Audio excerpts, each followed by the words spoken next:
आप सभी को जय मसीह की प्रियों। यरूशलेम की धरती फिर से कांपने लगी है। ऐसा लगता है जैसे हजारों साल पुरानी भविष्यवाणियां अब जिंदा हो उठी हैं।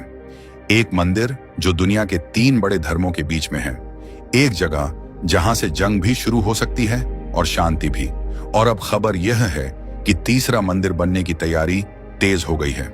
हाँ, वही मंदिर जिसके बारे में बाइबल ने पहले ही लिख रखा है, वही मंदिर जिसके बनने के बाद बाइबल कहती है धोखा आएगा, क्लेश आएगा और फिर न्याय आएगा। मत्ती 24 अध्याय 15 वचन, 2 थिस्सलुनीयों 2 अध्याय 4 वचन। क्या आप जानते हैं कि आज इजराइल में कौन कौन से संकेत पूरे हो चुके हैं? क्या आप जानते हैं कि रेड हेयर यानी लाल बछड़ा शुद्ध बलिदान के लिए लाया जा चुका है? क्या आप जानते हैं कि टेम्पल इंस्टीट्यूट ने लगभग सब कुछ तैयार कर लिया है? और सबसे बड़ा सवाल, क्या हम उस पल के करीब हैं जब पूरी दुनिया बाइबल की सबसे बड़ी भविष्यवाणी को अपनी आंखों से पूरा होता देखेगी? इस वीडियो को पूरा देखिए, क्योंकि जो आप जानने जा रहे हैं वह आपकी आत्मा को हिला देगा। दोस्तों, आज हम कोई अफवाह नहीं, कोई अंदाजा नहीं, बल्कि एक ऐसी सच्चाई की बात करने जा रहे हैं जो इस वक्त, इस पल यरूशलेम में हकीकत बन रही है। जी हां, आज इजराइल में जो हलचल हो रही है वह सिर्फ राजनीतिक नहीं है, वो बाइबल की उस भविष्यवाणी से जुड़ी है जो हजारों साल पहले कही गई थी। टेम्पल इंस्टीट्यूट, जो यरूशलेम में तीसरे मंदिर के लिए जिम्मेदार संगठन है, आज पूरी तरह से एक्टिव है। रेड हेफर यानी वो लाल बछड़ा जो पुराने नियम गिनती 19 अध्याय 2 वचन में मंदिर शुद्ध करने के लिए जरूरी था, अब इस्राएल में लाया जा चुका है। और इतना ही नहीं, मंदिर के बर्तन, याजकों की ट्रेनिंग, कपड़े, दीवार की ब्लूप्रिंट सब तैयार हो रहा है। और वह बहुतों के साथ 1 सप्ताह के लिए वाचा करेगा और सप्ताह के मध्य में यज्ञ और भेंट को बंद कर देगा। दानियेल 9 अध्याय 27 वचन, और उसने मुझे लाठी दी जो मापने की छड़ी के समान थी और कहा, उठकर परमेश्वर के मंदिर को माप। प्रकाशित वाक्य 11 अध्याय 1 वचन। यह सब बताता है कि बाइबल ने तीसरे मंदिर की बात बहुत पहले कर दी थी और आज वह लाइव न्यूज बन चुकी है। क्या ये वही संकेत हैं जिनके बाद महान क्लेश, ग्रेट ट्रिबुलेशन शुरू होगी? क्या हम उस वक्त की तरफ बढ़ रहे हैं जब कोई शख्स मंदिर में जाकर खुद को परमेश्वर कहेगा? 2 थिस्सलुनीयों 2 अध्याय 4 वचन लोग कह रहे हैं, अरे ये तो सच में हो रहा है। जो चीजें हम पहले सिर्फ बाइबल में पढ़ते थे वो अब न्यूज चैनल की हेडलाइन बन गई है। इसलिए अगर आप सोचते हैं कि तीसरा मंदिर सिर्फ एक कल्पना है, तो जनाब, आपको आज का यरूशलेम देखना चाहिए। परमेश्वर चेतावनी दे रहा है, देखो वह दिन आ रहा है। मलाकी 4 अध्याय 1 वचन, जब तुम पवित्र स्थान में उस उजाड़ने वाली घृणित वस्तु को खड़ा देखोगे। मत्ती 24 अध्याय 15 वचन। अब सोचने का वक्त है, सोने का नहीं। क्या हम आत्मिक रूप से जाग रहे हैं? क्या हम समझ रहे हैं कि परमेश्वर क्या कहना चाहता है? दोस्तों, बहुत लोग कह रहे हैं तीसरा मंदिर क्या सच में बनेगा? ये सब तो अफवाह लगती है, लेकिन मैं कोई कहानी नहीं सुना रहा, मैं आपको वह बता रहा हूं जो बाइबल में लिखा हुआ है। दानियेल 9 अध्याय 27 वचन में साफ लिखा है, वह वाचा को बहुतों के साथ 1 सप्ताह के लिए दृढ़ करेगा और सप्ताह के मध्य में यज्ञ और भेंट को बंद करेगा। मत्ती 24 अध्याय 15 वचन में यीशु ने खुद कहा, जब तुम उस उजाड़ने वाली घृणित वस्तु को खड़ा हुआ देखो, तब जो यहूदिया में हो वे पहाड़ों की ओर भागे। प्रकाशित वाक्य 11 अध्याय 1 वचन। उसे एक छड़ी दी गई और कहा गया, उठ परमेश्वर के मंदिर को, वेदी को और वहां भजन करने वालों को माप। अब आप ही बताइए, यह बात मैं बना रहा हूं या खुद परमेश्वर ने पहले से लिख दी थी? हर बात जो हम कह रहे हैं उसका आधार बाइबल है, ताकि आप जाने यह भविष्यवाणी कोई अफवाह नहीं, यह परमेश्वर का लिखा हुआ वचन है। सच्ची बात तो यह है, बाइबल खुद कहती है, जब तुम यह सब बातें होते हुए देखो तो समझ लेना कि समय नजदीक है, दरवाजे पर खड़ा है। मत्ती 24:7-23। अब आप खुद सोचो, आज रेड हेयर आ गई, मंदिर की चीजें तैयार हो गई, यरूशलेम में हलचल है। क्या यह सब बाइबल में लिखा था? हाँ, साफ साफ लिखा था। बाइबल कहती है, लुका 21 अध्याय 31 वचन, जब तुम यह सब होते देखो तो जान लो कि परमेश्वर का राज्य निकट है। तो अब कोई यह मत बोले कि मुझे तो समझ नहीं आता, ये सब गूढ़ बातें हैं। नहीं, बाइबल आम इंसान से बात करती है, सीधे दिल से बात सीधी है। बाइबल कह रही है और आज की न्यूज वही दिखा रही है। तो अब सोचने का समय है कि हम कहां खड़े हैं। देखो, हम ना तो कोई सपना सुना रहे हैं, ना ही कोई डर फैलाना चाहते हैं।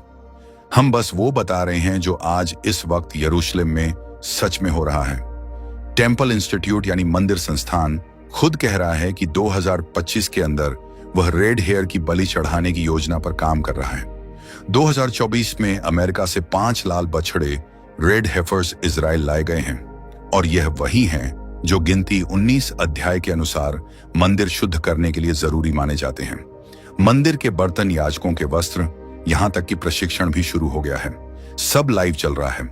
तो अब बताओ, क्या यह सिर्फ भविष्यवाणी है या आज की न्यूज बन चुकी है? बाइबल जो कहती है वह आज यरूशलेम की जमीन पर पूरी होती दिख रही है। अब जरा रुकिए और सोचिए, अगर वाकई तीसरा मंदिर बन रहा है तो यह सिर्फ एक इमारत नहीं है, यह एक चेतावनी है, सीधा परमेश्वर की ओर से। बाइबल में 2 थिस्सलुनीयों 2 अध्याय 4 वचन लिखा है, वह विरोध करने वाला और अपने को ऊंचा ठहराने वाला परमेश्वर के मंदिर में जाकर अपने आप को परमेश्वर ठहराएगा। तो अब बताइए, अगर मंदिर बन गया और कोई उसमें जाकर खुद को ईश्वर बोले, तो क्या यह वही वक्त नहीं जिसकी बाइबल ने चेतावनी दी थी? यह मंदिर सिर्फ पत्थरों से बना ढांचा नहीं होगा, यह वो जगह बन सकती है जहां से अंत समय की घड़ी की उल्टी गिनती शुरू हो जाएगी। परमेश्वर सिर्फ ईंटों और दीवारों में नहीं बसता, वह दिलों में रहता है। पर जब दुनिया एक झूठे मसीह को मंदिर में परमेश्वर मान लेगा, तो फिर दोस्तों, यह संदेश सिर्फ सूचना नहीं, यह आत्मिक चेतावनी है। सवाल यह नहीं कि मंदिर बन रहा है, सवाल यह है, क्या हम आत्मिक रूप से जाग रहे हैं? दोस्तों, सबसे पहले बात करते हैं उस सच्चाई की जो आज यरूशलेम की जमीन पर चल रही है। लाइव अभी इसी समय टेम्पल इंस्टीट्यूट यानी मंदिर संस्थान अब पूरी तैयारी में जुट गया है। रेड हेफर, लाल बछड़ा, जो गिनती 19 अध्याय 2 वचन के अनुसार शुद्धिकरण के लिए जरूरी है, उसे अमेरिका से इजराइल लाया गया है। 5 रेड हेफर अब इजराइल की धरती पर मौजूद हैं। ये तस्वीरें हैं उस रेड हेफर की जो इस समय जेरूसलम के पास खेतों में देखे जा रहे हैं। यह घटनाएं अब केवल बाइबल का हिस्सा नहीं, वे न्यूज का हिस्सा बन चुकी हैं। टेम्पल के सारे बर्तन बन चुके हैं। याजकों को पुराने नियम के अनुसार प्रशिक्षित किया जा रहा है। यहां तक कि मंदिर के वस्त्र और संगीत वाद्यंत्र भी तैयार किए जा चुके हैं।